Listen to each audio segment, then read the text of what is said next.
Hey, Eagle fans! Your Statesboro Walmart is your one-stop shop for all your Georgia Southern football and game day needs. Pick up your GSU sports gear here. We have t-shirts, hats, tote bags, koozies, stadium bleacher seats, car spirit flags, wall pennants, beads, and more right here at the best prices in town. Also, don't forget we can handle all of your tailgating needs with our great food trays, baked goods, and fresh, high-quality meat, seafood, and chicken. Walmart. Save money. Live better. Walmart.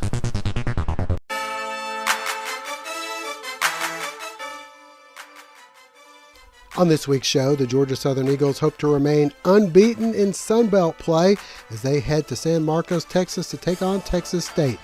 We'll have interviews, analysis, and much more as we welcome you inside the Eagles' nest.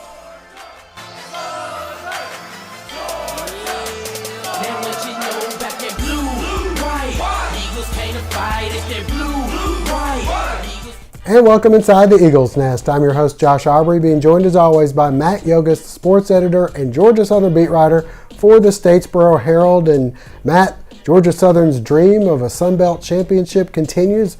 All they have to do is win 2 games, or I guess technically they could just win this game. Louisiana Lafayette was to get beat, and they'd be the champions, because we know a co-champion equals a champion. But of course, the Eagles would like to just go ahead and run the table, finish off the season, which I believe they'll probably be favored in every game they've got left this year, maybe a slight favorite over Navy. But let's talk about right now what they did this past week. A Thursday night game, took care of business 42-10 at home, rushed for 400 yards. No big plays, which we've been used to, especially after the Georgia State game, but yet very methodical and took care of business on both sides of the ball. Yeah, you could call it lethargic, but I'm sure everyone in the country would take 7 yards a carry, 400 yards rushing. So Georgia Southern going out, getting it done in the defense, almost pitching a shutout in the passing game. They gave up 13 passing yards. Troy able to run the ball a little bit, but, for the most part, Georgia Southern's defense was just way too much for Troy, a 42-10 win, like you said. And now, amazingly, this weekend, it's could possibly turn out Georgia Southern clinching a share of the championship.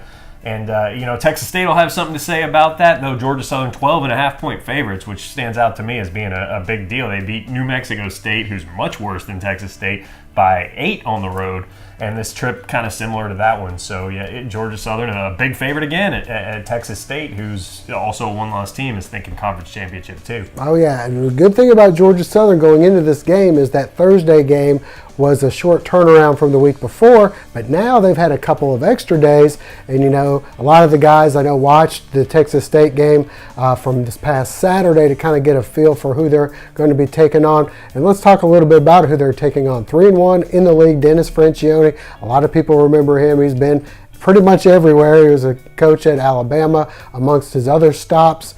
So they're going up against a program who's had some success against the Eagles in the past. I guess it was Mike Sewak's final game, in that game where Texas State in the playoffs a few years, I guess it's been a little more than a few years back, but where Georgia Southern held an early lead, Texas State comes back and wins the game. The two teams have a little bit of history, have some similar opponents, and as you mentioned before, Georgia Southern has beaten the opponents that they have in similar situations by a little more than Texas State has. Yeah, Texas State, very similar to Georgia Southern, maybe a little bit less of a complex running game and a little bit more complex of a passing game, but other than that, very similar to the approach on offense. Both teams kind of build their offense around that zone read.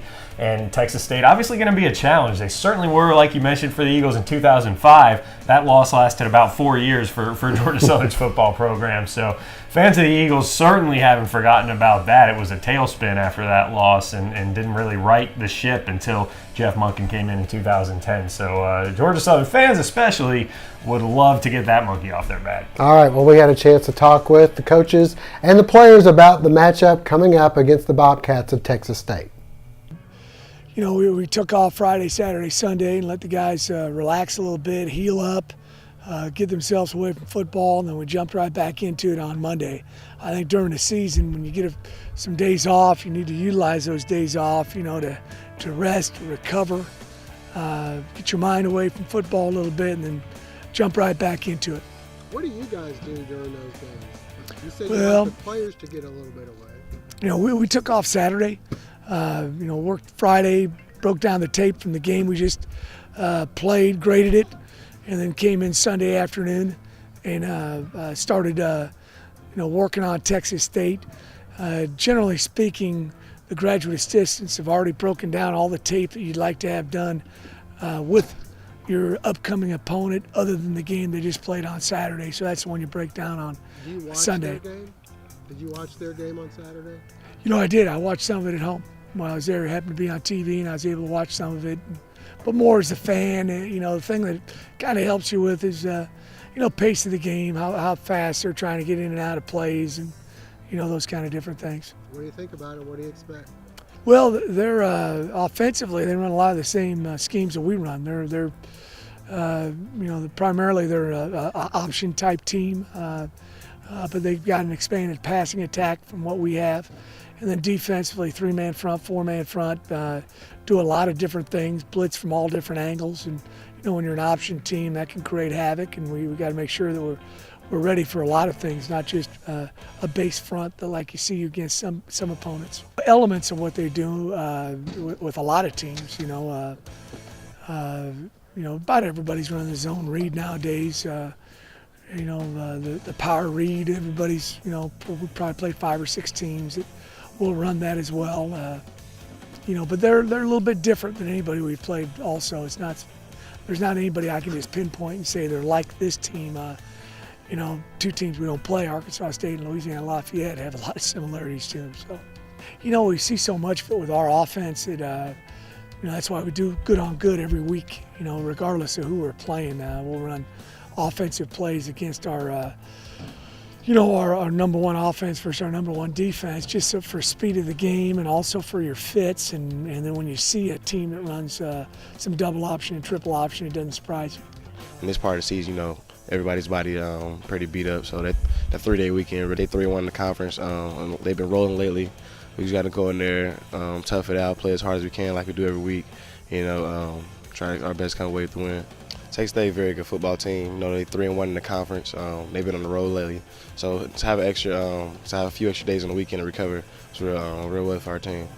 They run very similar to what we do, and our defense going against us the whole season. So that's definitely gonna help them out a lot, definitely, because they throw the ball a lot too. So us, being able to come out, go against them in Skelly, it'll help them a lot for this game this week. We played South Alabama earlier, and they were one of the teams that had a lot of talent this year too.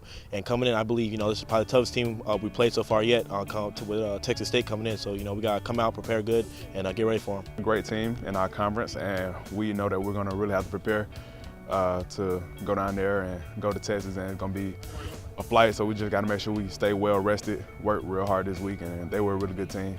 Final 2014 closeout at Franklin Toyota. All remaining 2014 Toyotas are closeout price. Get $5,000 off or 0 APR for 72 months on new Camrys. Find it at Franklin Toyota in Statesboro and franklintoyota.com.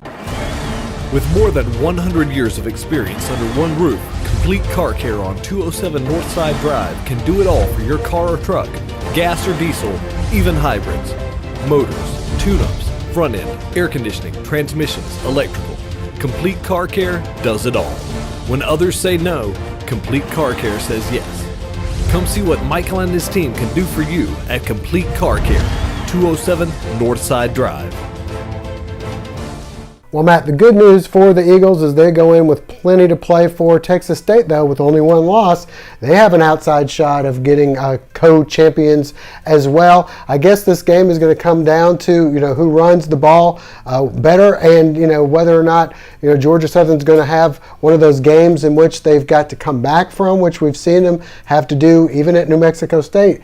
Down early, came back. Georgia Tech down early, came back. So do you think the Eagles are going to be able to get off to that early start and maintain it this time around? That's so important to do, because 14 points is a lot to overcome. It's a lot harder to overcome that against Texas State than it was against New Mexico State. So a fast start is so important in this game. I really see this one, it could turn into a shootout. A lot of points scored in this ball game. I think that favors Georgia Southern. But like you said, if they get into an early hole, that obviously that favors Texas State. It goes without saying. but it's Texas State good enough on both sides of the football to hold on to a lead like that. Well, I guess the one thing you can look at is Texas State has played a lot of people pretty close. I mean, the Navy game, they were down a lot, but the final score of 14 points. The Illinois game, where they were leading a lot through that, ended up losing by a touchdown. So they're really, I don't think the intimidation factor, even though they've seen this Cat 4 storm come their way that Georgia Southern's been in the Sun Belt all year long. And let's not pretend that Georgia Southern's been lighting up the world with their schedule. There's been a lot of bad teams on the schedule. Appalachian State kind of maybe putting it together now, but really struggling. And then you got Idaho, you got New Mexico State, you have Georgia State. Those programs have combined for the amount. I don't know what it is, but I can count it on one hand. I'm pretty sure the amount of ball games those teams have won. So things get real all of a sudden for Georgia Southern. They're not playing the bottom half of the conference, which it seems like they've been doing all season. Texas State's the real deal. They're probably not the best team in the conference, but they're going to pose a challenge. So Georgia Southern, they play like they played at New Mexico State. They're gonna come out a little shell shocked. Give me a score here. We got to put you on the spot. What you think it's going to be? Georgia Southern's 12.5-point favorites in this one. I think that's too many points, to be honest with you. I think Georgia Southern's going to do enough. I think the score, it's going to be like Texas State's had earlier in the season. Those games you mentioned, the score is going to look probably a little closer than it was. But I see a 5-6 point win for Georgia Southern in this one. All right. Well, briefly before we go, some other sports going on right now. The volleyball team have to wait a little bit before they get their tournament underway. They've kind of caught, maybe not fire, but they've won a few games recently, got a few of their key injured players back. As for the soccer, men right now at 500 on the season. They'll be hosting the Sun Belt Championships next week. As for the women, they get underway against Appalachian State on the road in Mobile. They'll open up the Southern Conference tournament this week. For Matt Yogus, I'm Josh Aubrey. Thanks for joining us. Hope to see you again next week.